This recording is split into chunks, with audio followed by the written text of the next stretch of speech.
Hi, my name is Cindy Garcia, and I am a domestic violence survivor. I thought I was protecting the family, I wanted my family together, and I just thought if, I was better, if I did better, if I didn't make him angry, then maybe he'd stop. It would change. I was raised in a home with domestic violence, and because that was so much worse in my mind, the beatings weren't daily, I didn't think for even a second that I was in a domestic violence relationship. I didn't know verbal abuse was domestic violence. I didn't know financial abuse was domestic violence, or withholding affection and those types of things. And I saw us clearly in that cycle. All I wanted was for those kids to see me strong. And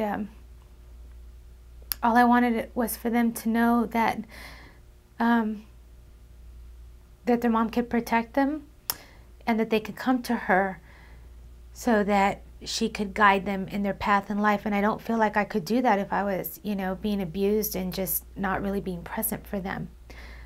In the end, when I finally left, that was my 7th time. And I remember that was one of the things that I learned when I went into treatment, that it takes 5 to 7 times. And I was so hopeful that this time would be it, because I was so afraid. I was afraid that I was going to go back, because I always did.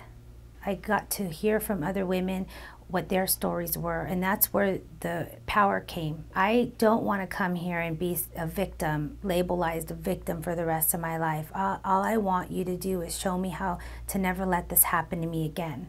It was so freeing to know that there were people there that weren't going to judge me one way or another.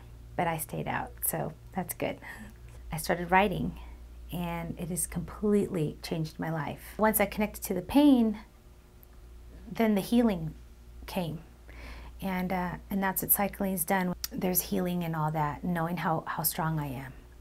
I've gone to tops of mountains that I never thought that I could make it. I didn't even think I could walk up that mountain, let alone ride a bike. It's crazy. All these things go through my head, and it's a lot of fear, but I get on anyways. I realized what I was made of after I did that. At the end, I realized I was a tough girl, and I could probably do a lot of what I set my mind to. If I was talking to a woman that was in a domestic violence relationship today, I would tell her there is hope, and I'd tell you to get a bike. Get a bike and cycle your butt off.